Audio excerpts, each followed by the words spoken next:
One common thread here is that everyone mentioned, being brought together, not really knowing each other at the beginning while you're making your specific films. I almost feel like you're kind of like the Breakfast Club. You're all different types of people stuck together in film festivals, but you're all nerds. That's the difference. Can you tell me about how your relationship kind of grew and changed during starting in San Francisco and moving on? And I'm guessing maybe it kind of sucked at first to be called a movement when you're like, I don't know those guys. I didn't even like that movie, maybe. I don't know. So maybe you can talk about growing together, I guess, and being exposed to each other's movies over and over and over again, and what that was like. Really quickly, just say that, I had a great experience going to festivals with these guys, so that's why I think we should do this again.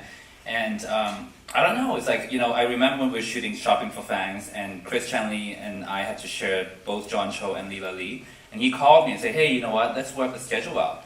And we just worked it out. We were shooting exactly the same time, same weeks, and then I guess from that moment on, I just, I felt, working, just being part of this group is pretty cool, I actually remember Quentin, when we all found out we were going to be in the festival, Quentin was calling me. I was in New York and you were in LA. I was working my day job and trying to look like I was working but I was trying to organize all the publicity for the film and get it finished and get everything done. But he would call me and we would just talk on the phone about scheming to how can we get more publicity? How can we get people to come to these films? And coming up with all these crazy antics. And it was crazy antics. You have to elaborate on this stuff. Well, there was a bit of funny things. Let's see. I don't know. There's just some funny stuff.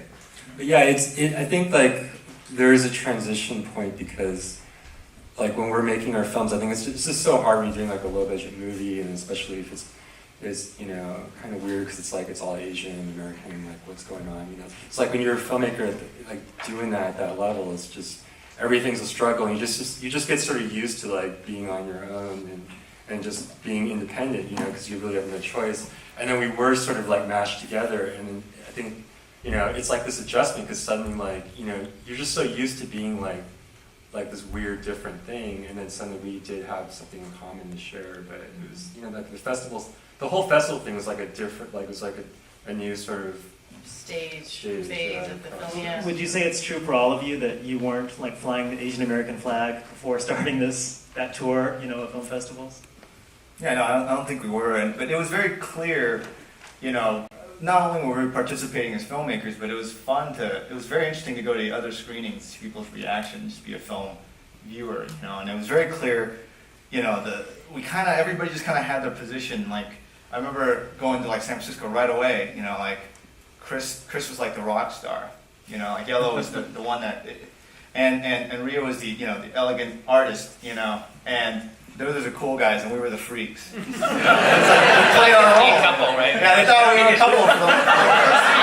First 3 festivals, they thought we were a couple. We have a story for that one. Some story. Yeah, you should. All right, I think we were out in San Francisco. We were out really late. I think the sun was starting to come up because I saw a photo of myself recently at that time. I was like, wow, it's starting to get bright out. But I remember we just got in, and it was 5 or something. And Mike and I walk into the elevator, then all of a sudden one more person walks in, and it's Justin. And I'm like, dude, this guy was out all night, partying or something, with Quentin, or, we didn't know. And I think that's kind of what it was, We just basically, we just thought, we're like, oh, they're like a couple. We thought you were a couple. Sorry. Whatever, right? Well, that's actually not true, because what happened was that we were in there, and I was trying to do small talk with Justin because I didn't know him, and I was like, hey, you've been out all night, huh? He's like, yeah, I'm tired, and cutting the movie, and I was like, oh no, you were with all the girls, hanging out with all the chicks out there, and he's like, just smiling at us, and he got out, and Eric was telling me, dude, he's gay, dude. So the next day, I was trying to figure out how to approach Justin and tell him I was sorry about, and we slowly kind of melted in, and we started talking. I was like, well, and then finally he's like, no, that's not me. That's Quentin. now Justin has a 4-month-old little boy. So, who It's knew? a great way to get girls when they think you're gay. What are you doing out till 5 anyway? How late are you staying out tonight? 11. 11 at the latest, I think. Tell me some more about, so you start doing the festival circuit, and suddenly, you have this Asian American flag foisted on you, or, bestowed on you. Maybe it's more honorable than being foisted. Can you talk about that? Like, were there issues? Were you bummed out at first? Is this something you gravitated to? Like, I don't know. Chris, you haven't talked much. Let's pick on you.